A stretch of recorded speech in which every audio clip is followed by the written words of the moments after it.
Okay, welcome everybody to Lunar Alchemy, Archetypes and Elements. My name is John. I'm excited to be here with you. And here with me is Bella, all the way from Sweden. Thank you so much for joining us, Bella. This week, we have a couple of different transits to discuss this week, but today we're going to be talking about the archetype of love and gene key 25. This is probably the gene key that I was considering that it represents the culmination of all spiritual seeking on the planet right now through the human form. And when thinking about what the revelation of human design points toward in the future and how gene keys kind of maps out the different pathways that we'll find to get there, I began contemplating the relationship between gene key 25 and gene key 55, and curious about how that interplay is going to be a part of our evolutionary process here. So hopefully we'll get into that today. And so that's my introduction.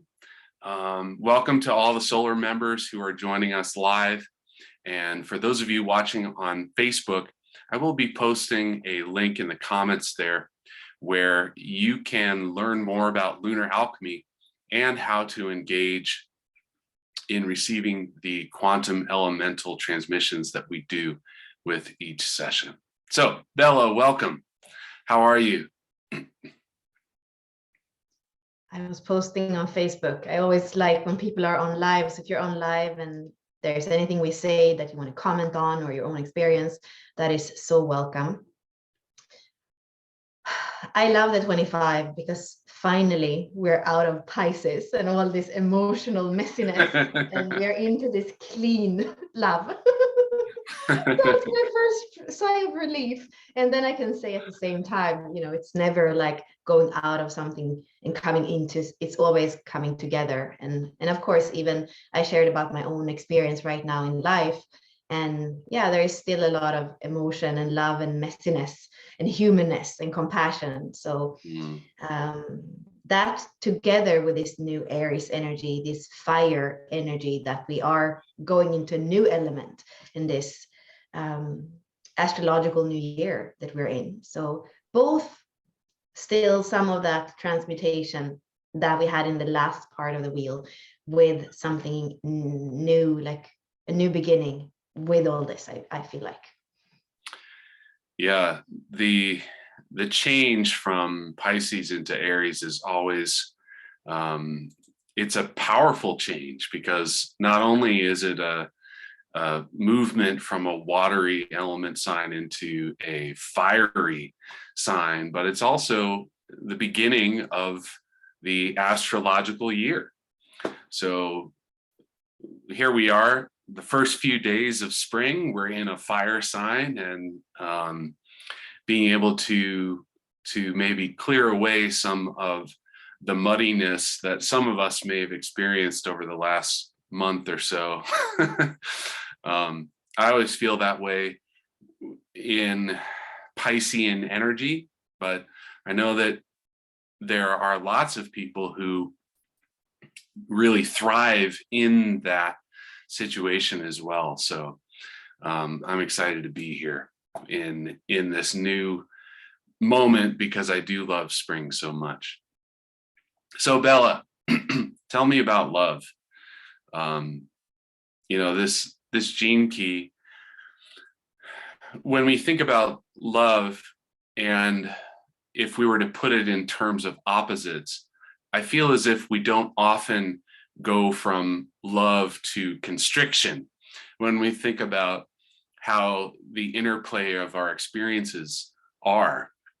And perhaps that's some insight that the gene key allow us to look into, where this frequency of love moves from a position of constriction through acceptance and into this more cosmic, universal level of love. So I'd love to hear your thoughts, Bella, on this energy and the archetype that goes along with it, because I think you speak so well about it. And yeah, so please share with us what your thoughts are on this. I almost today would go the way of the geometry, because I feel like since it's so vast, in some way we could get lost. That here we are speaking of a combination of the thunder energy and the heaven energy. So I'm going to share the screen just so that we have something tangible with us. So here we have innocence. So we see that the 25 is made up of the 1 and the 51. So we have 1, heaven on the top, and then thunder on the bottom.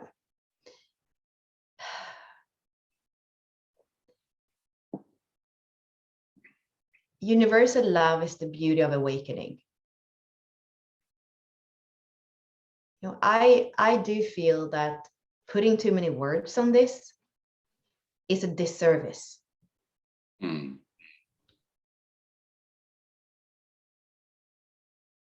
Acceptance is fresh initiative.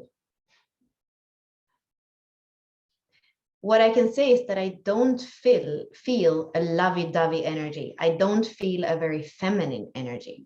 The beauty of awakening, you know, the 51 and the 1, it's not specifically feminine.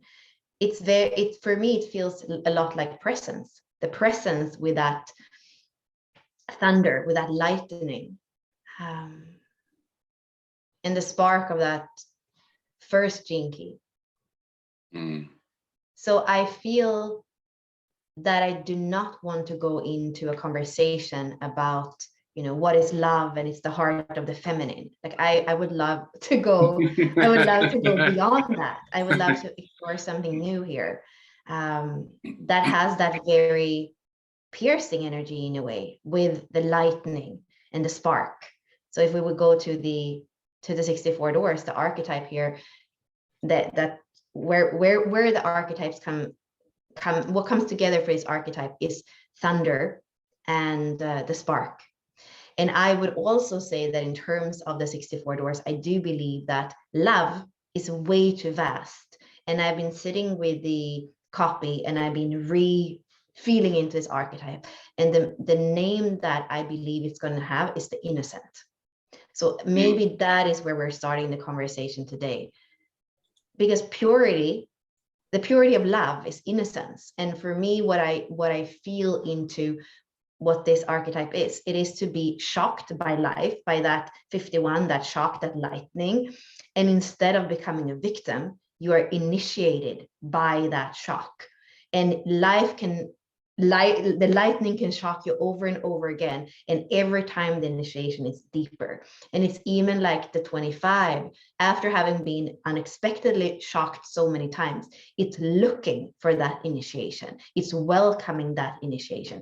And since it's individual circuitry, it's role modeling that initiation, that awakening, that trust.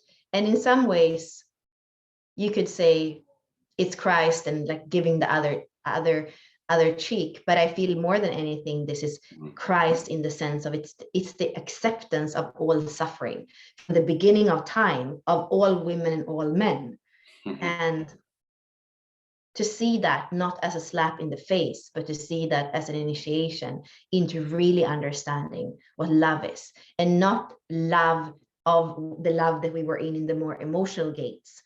Here we are, the love of all things. It's like, I don't have more compassion for you than I have for anybody else.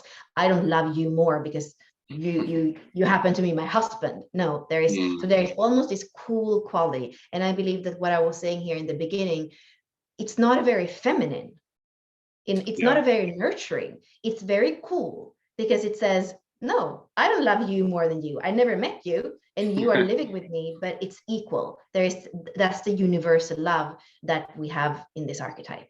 And for me, that's the innocent. because it doesn't even think that it would be wrong to love a stranger equal as it loves is in other part. You know? Yeah, I'm glad that you brought up the aspect of love that we associate with femininity or the feminine energy.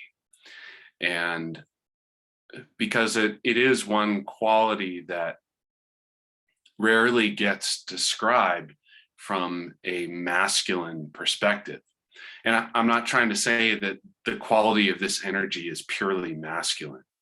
However, in the hexagram, we have heaven, which is 1, gene key 1, over thunder, gene key 51, both of which are very powerful masculine qualities. And when we think about love, like romantic love, we often have this, we engage in the emotional, I'm going to use the word drama, of the loving experience, which is where you have one or self and other, and a unification of the two different separate beings. And that's really the two, not the one, in terms of the gene keys. And the two is where all of that feminine energy comes in. Not to say that that feminine type of love is all about drama. It's just that our human way of experiencing that has tended to be filled with drama because of the emotional waves that we experience along the way. And when we look at the energy of love as a pure being, we begin to realize that it has very little to do with our emotional experience at all. Love exists within the joy and butterflies. Love exists within the heartbreak and the sadness, and indeed, even in the jealousy and the anger that sometimes arises in our relationship experiences. And one of the things that Richard Rudd shares about this energy that I love, and this has probably been said in other ways, that is that this particular energy of universal love, the acidic frequency of this gene key, from this perspective, all things are love. There is no loving thing that is not love, meaning every single experience, including our suffering, is an experience of this spectrum of pure love. And this is one of the things that we have such a hard time as a dualistic being understanding, which is that when we're suffering, it's bad. And when we're in this beautiful, loving relationship, it's great. And for some of us, maybe that's a loving relationship with another person. Maybe it's a loving relationship with the activities that we're choosing. But when we feel that all of those emotional chemicals being like saturating our brain with dopamine or serotonin or the good feeling chemicals that happen in our bodies, we think this is great. And when we get the opposing, the pain of suffering, we think this is terrible.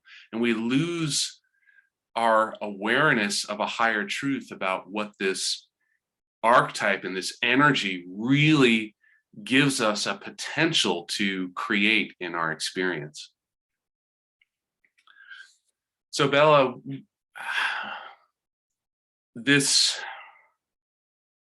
idea of kind of this, you were describing it as a cool type of loving, and by that I kind of take it as an unemotionally attached type. It's like this presence, like you were describing, that doesn't rely on emotional state for its full experience. So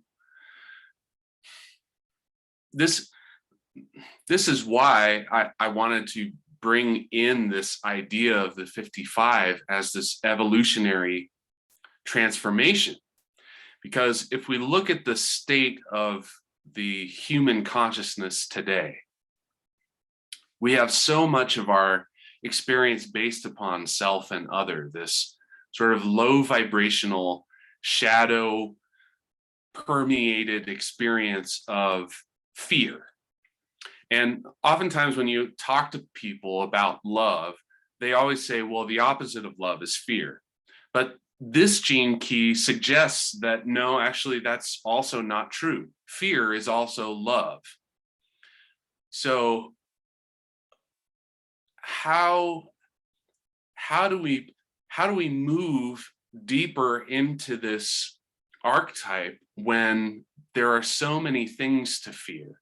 Whether it's the fear of rejection with a partner, the fear of the future, the fear of the past, those experiences we've had that were traumatic in the past that we don't wish to repeat. How do we evolve in a way that allows this energy to take a more powerful experience in our perspective? Because if the 55 suggests that there's a genetic mutation and there's going to be a new form of human body that is born onto the planet, it also suggests that this pathway of transformation that our current being is going through is no longer going to be part of the evolutionary experience. So on a certain level, all of these gene keys may completely transform. And here we have gene key 25 as this like golden chalice. Like, what else is there in the world of seeking for? So is this a pathway that, in order to create the space for this mutation, for this transformation into this beautiful world that so many people are excited about creating and welcoming into our experience, how do we move from this sort of deep shadow into more of this particular archetype that can truly create a beautiful receptacle for this new consciousness to emerge? What a vast question. Well, I do love to look at the body graph and see the pathways. So here we're going from the ego center into the G center. We're going through the shock of the 51 or the will of the 51 into this unconditional love, into, in a way, the naturalness or the innocence of the G, of who you are, where you're going in the world, what love is. And this is the only channel that goes between the little I and the sense of self, the true sense of self. And of course, both of those centers could be in the shadows. But when we look at it as a pathway, we are taking the ego, the little I in a way, and moving it into the bigger sense of I that has to do with love, direction, and a true sense of self. So it is an initiation into a bigger sense of self that isn't so constricted. And that's what we know in the shadow of constriction. That is how it goes. I have been looking into the tree of life the last few days, where I realized that the sphere in the tree of life that is in the middle is the G center, the way that we speak about it. And it has to do with love. And it has to do with a balance of loving yourself and loving the other. If you love yourself too much, you're a narcissist. If you love the other too much, you're in codependency or independence, dependence with the other. So when you come to that perfect balance of love, where you're loving yourself and the other equally, universal love, I don't love all things equally, including myself, then you are in peace. according to the tree of life. And that is when you have mastered the material plane, the sexual, like all these different things that are pulling on you in the lower, in the mundane, you could say, and in a way graduated to be able to look at the spheres on the higher part or the more expansive part of the tree of life. So this is where the 25 takes me. It says, I am the way in from that, from the ego, from the lower planes, from the constriction, from the will, the individual will, into this place where you can have a sense of self, where you can have an equal sense of love, where you get to balance in order to find peace. And somehow that's what I usually feel in all these gates that are in the way into where we're going now in the beginning of the year. It's almost like you have to be in the eye of the storm. That's the 36, you know, it's the storm. So there, it's never going to be calm. You have to be in the eye of the storm. But here I believe that there is a new possibility to come in more to the center of yourself. And that's a balance, where you have a balance with yourself and the other, where you have a new experience of accepting yourself, accepting the other. And that's how you can master this plane, so that you can see beyond and feel beyond. And it actually is from a place of equilibrium. And innocence is probably a stepping stone for equilibrium, is what this archetype here makes me feel.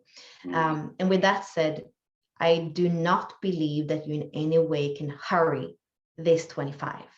There is no way of saying, I'm constricted, how can I hurry up and relax? Or how can I hurry up and love myself equally as the other? No, like many, I suppose, because I'm not a Kabbalist, so I don't know, but I suppose that most people take a whole life to master the lower spheres. And that's the same thing in the Gene Keys. We are pulled by our instinct, we're pulled by our emotions, we are filtering other life forces, we're not grounded enough. That would be the body graph way. So, and I have this archetype in my IQ, and I know I wasn't ready to do any of the things I said in my teenage years, when this was 14 to 21, when this was activated in me.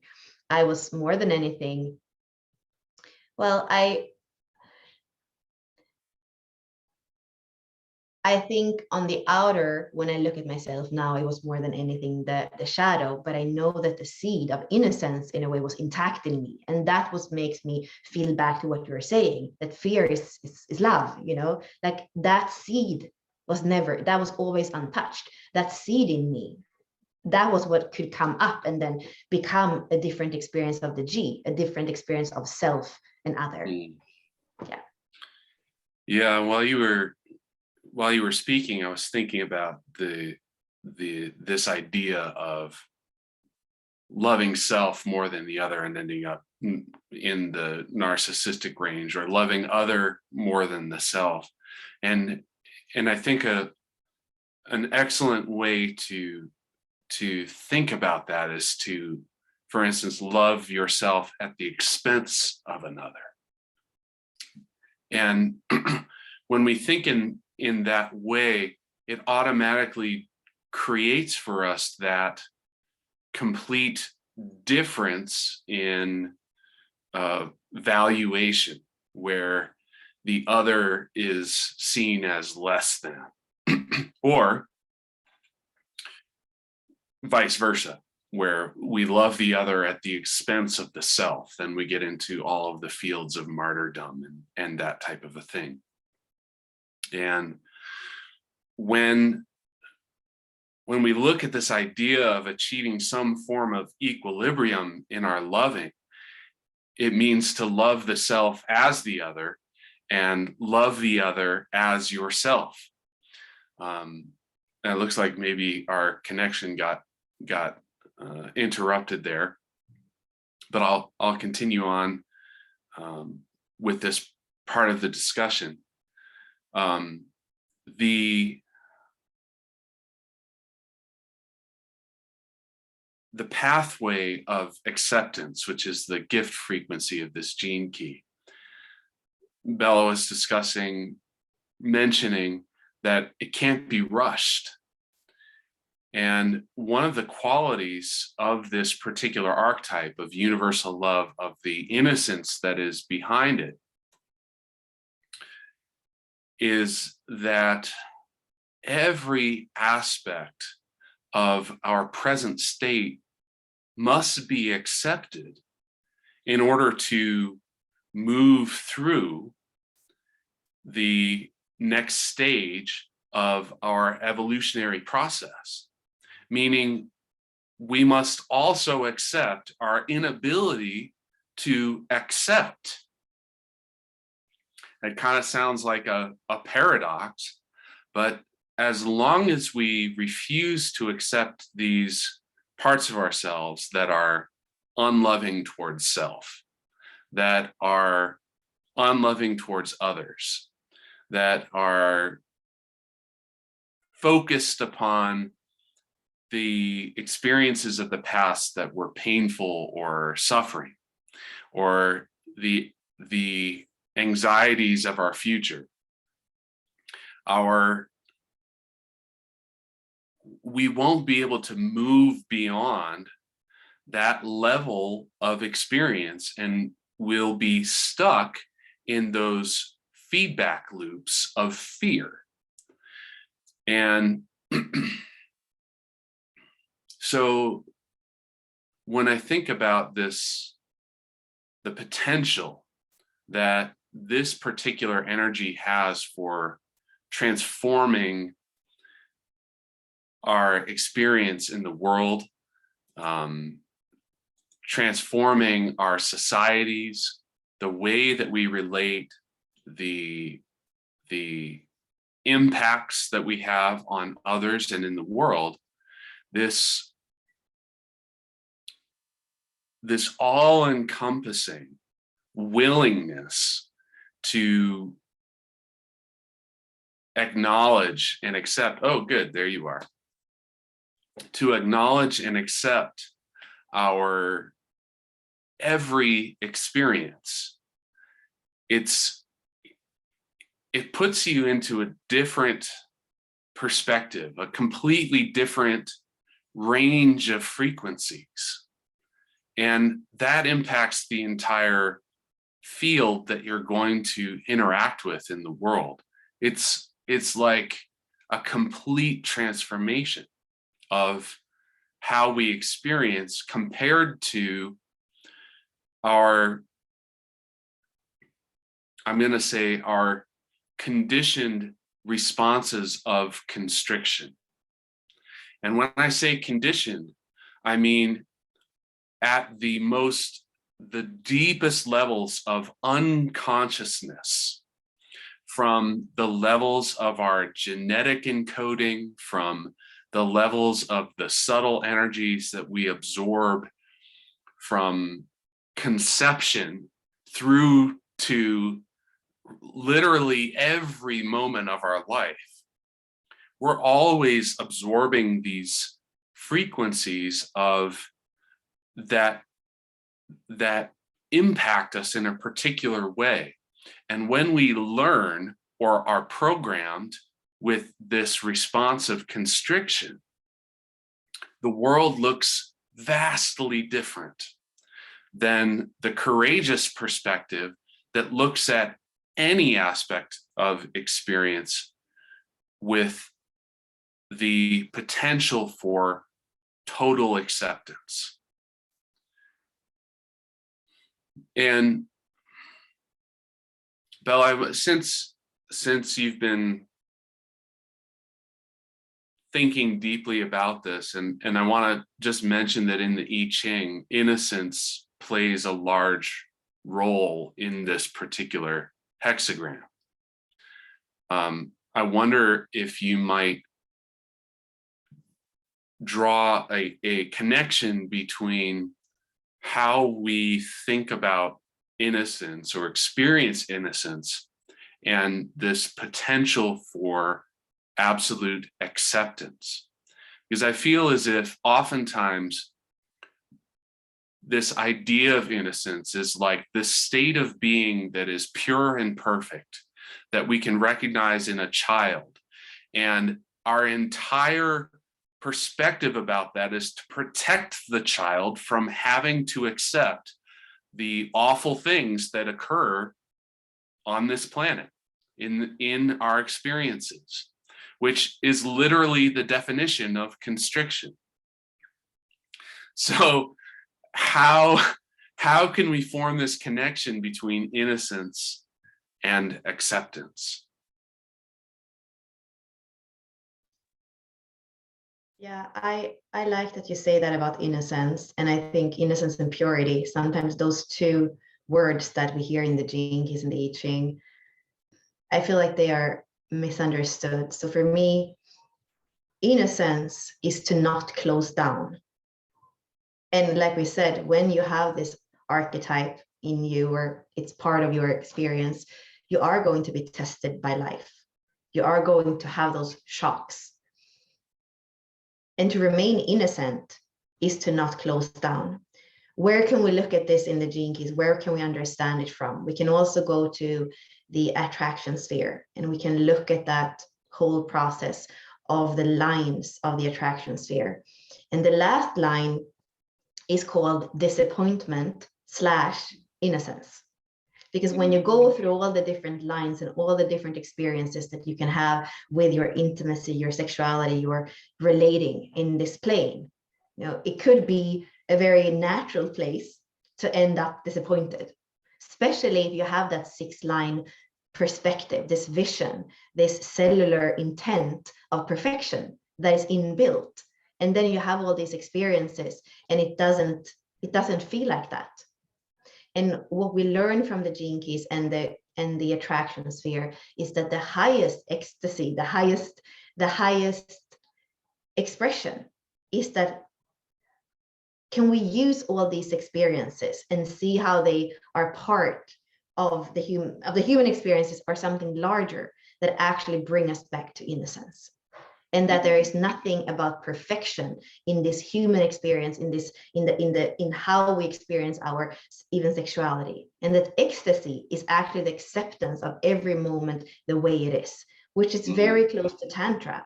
Whatever I have to face in every moment, it's going to be a big yes.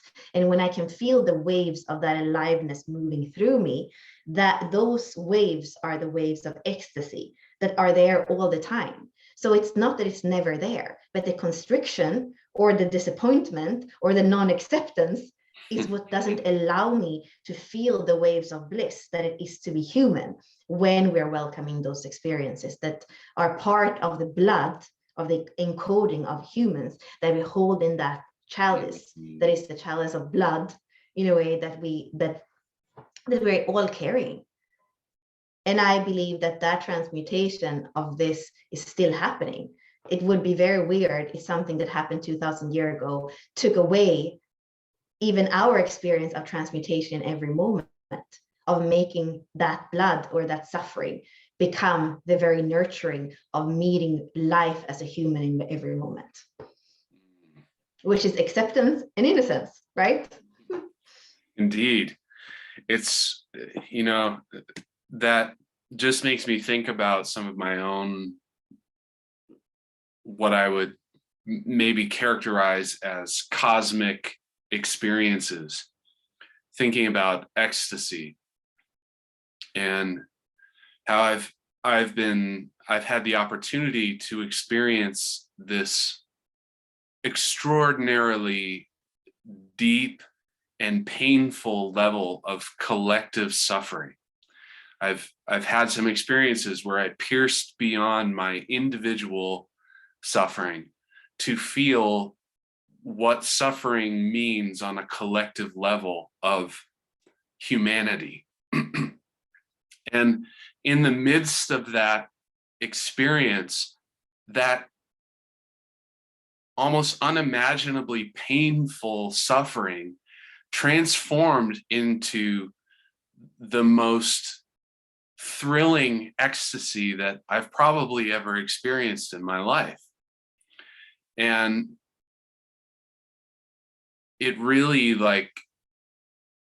causes me to consider that when we look at these higher frequency states of being, when people, whether we're thinking of our humanity advancing into the Siddhic level of consciousness, or people are looking at these higher frequency non-bodied beings, whether they like to think of angels or ascended masters, or however way that we consider it, from a particular aspect of frequency.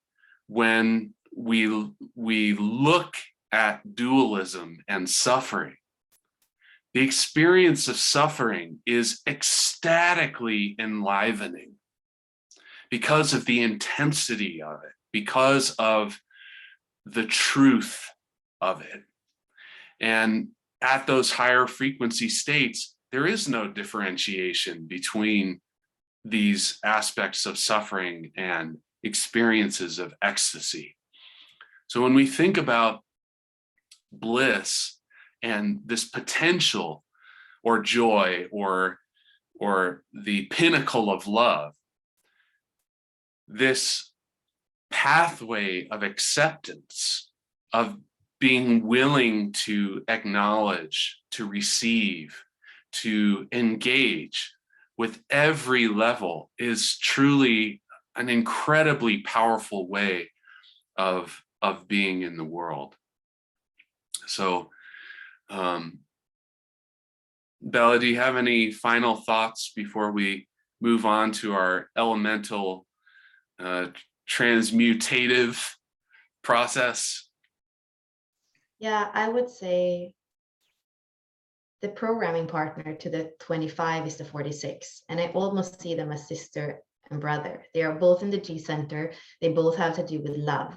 And the 46 in the 64 doors, we call it the essential.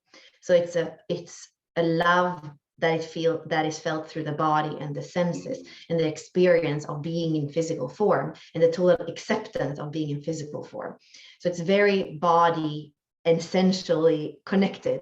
And for me, that's also the soul in a way, because it's in the midst of life with that, in a way, individuated experience of what it is to be human, what it is to be in flesh. And then we have this, like we said, this more cool universal love that we have in the 25. So I feel like, and which I absolutely can see as more spirit related. We are guided by spirit and not so, we are in the human realm and we can role model an empowerment of spirit in form when we are here with the 25. So I feel like there is something really powerful. And I see even here inside today, we have somebody with a north node and the south node with the 25 and the 46. And if you have the 25 in the activation sequence, you're also going to have the 46. So it feels important somehow to look at both, because I think that sometimes with the 25, we can actually become a bit distant, and we can sometimes almost miss a little bit of the soul piece or the humanness piece. Although, in the, like if you really go into it completely, yeah, everything is there. All the gene keys contain everything.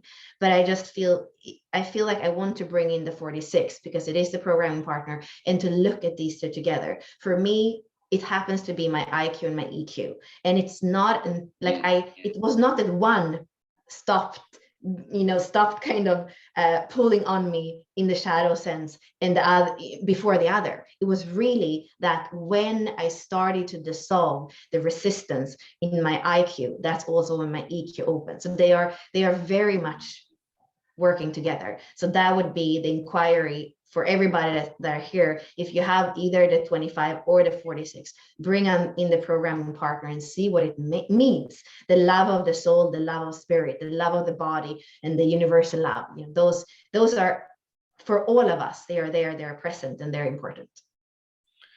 I think that's a fantastic energy to bring into the discussion, just because of the alchemical nature of love, and particularly from this standpoint of Gene Key 25.